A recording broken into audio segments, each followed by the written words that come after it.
We're speeding away from the Raf Simons show. It's kind of a little bit of a rural location, so we're directing miles away. I'm joined by Calum Knight to discuss Raf Simons Spring Summer 20. Really exciting. So as I'm saying, we're speeding away from a Raf Simons location in the middle of nowhere. Raf has a little bit of a penchant for dragging everyone outside on the outskirts of Paris. Everyone was really excited about coming this far out, and the location was I believe a giant sports centre, but it's a huge behemoth of a location. It was actually aerial shotted on the invite. My lovely assistant here will show you.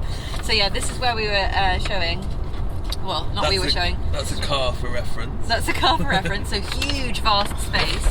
And on the other side of the invite is a Peter de Potter poem, called History of the World. And Peter de Potter and Raf have worked together for a long time. They had a really good stint, I think it was 2001 to 2010. And this kind of signifies, for us anyway, a real homecoming for Raf. This collection had all the typical tropes of Raf that you, when you think of, and Peter de Potter tends to be one of them, that typography, that political undertone, and that with the knowledge that this is his kind of real first main show outside of Calvin. The last show he'd already announced the exit from Calvin, but this is the first one where we really feel like the wings are fully outstretched and he's flying. And it felt very much a homecoming for Raf and in everything that he does well. So the colour palette, the slight what am I trying to say? Unfinished hems, the element of kind of customization, the really heavy leathers, and the Peter de Potter kind of quotes, and this really dense political undertone, the little nods to Americana as well. It was kind of a Raf Simons tick list, and because of that, at first I was a bit not underwhelmed, but I was like, I need a little bit more than this to be enthused. But actually, as the collection carried on, it suddenly became this show with a huge amount of wow factor. It felt like one of those, like a real, true kind of major fashion moment. And I can't quite put my finger on why, but the execution of the clothes were really brilliant. So that we got the typical Raf kind of colourings in these bright purples and blacks and those really nice warm brown tones, but here mixed with really stark whites, which is really old school Raf thing to do. Lots of typography and graphics on t-shirts and shirts and on sleeves, and a lot of them have political commentary. So there's phrases like stone and then in brackets "de America," and kind of what's that phrase? Our Antwerp, or like I can't remember their full phrase. Our own private Antwerp. Thanks, Cal. So lots of like political commentary, and also I think this tied in with the slight science fiction chemical warfare theme that we have.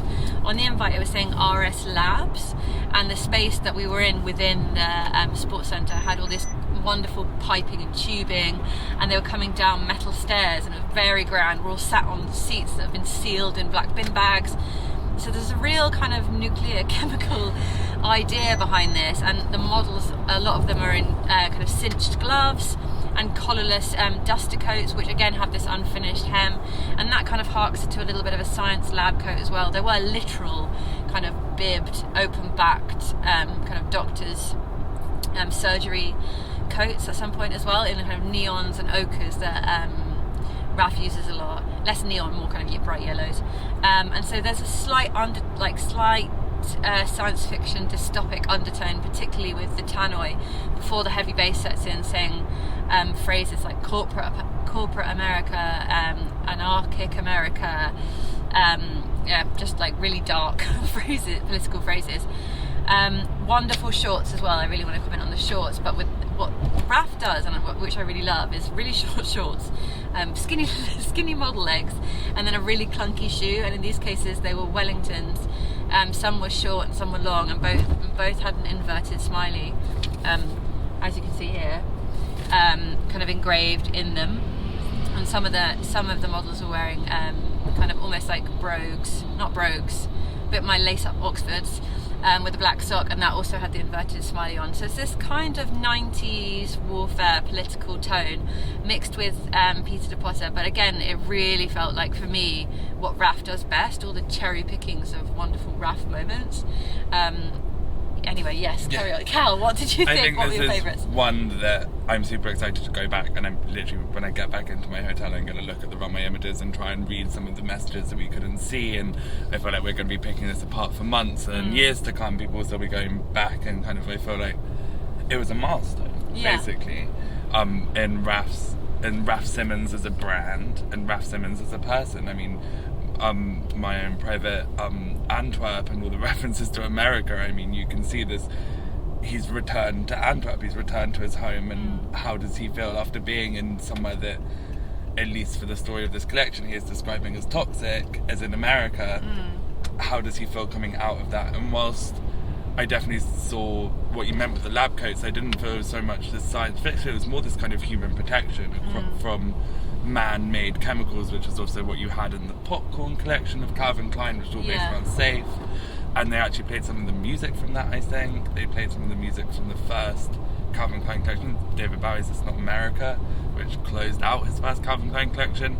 So there's lots of connections. I don't think he's hiding it, because, you know, whilst it's great, you know, it's people in fashion talk, it's, you know, it's part of his personal history. He went and did that, and he did amazing things there. And they don't just go because he's not working in that job anymore. No. So I like the fact that the kind of accompanying parts of the collection felt very interlinked to Calvin Klein, but the clothes were so, as you say, classic, amazing, reworked, retwisted Raf, which I thought was so great.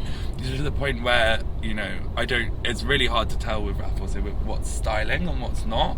You know, what's going to end up as an accessory or going to be that because it just works so well as a look. But there were brooches that just had big square swatches of fabric that can be, you know, when they get to stores they might be part of the jacket, but maybe that day Raf just thought, we've got the swatch, let's stick it on. That's what his boy would do. And there's such a narrative and story in these clothes, and it was just such a successful show, and not just in the clothes but in everything. I like that little that styling comment, because actually some of those doctors' coats had pearl fastenings. I was like, I can't wait to see someone try and wear a pearl. But then also that's harking back to this season that's out now in stores. It's got the balls. It really all interplayed. It was almost like a symbolic, exactly what you were saying about homecoming for Raf, in that he was looking at what he's comfortable with, working with Peter, who's also fat from Antwerp, like those graphics, those fonts, the shapes that you were talking about, but then undeniably has to pay homage, well, not homage, but as you were saying, it's part of his personal identity, is this slight odd Americana that he's just trying to eke out of him and that keeps coming. I don't know, I thought it was an incredible show, and as I say, I really think this is one that, you know, and I love Raf. I'm not massively studied compared to so many people who are so obsessed with the brand. And even I was checking off things and being like, oh, I remember that from that early 2000 show, like the open, the sleeveless suit jacket with the padding exposed. I remember, I think that's like 2006. Someone's going to get angry online.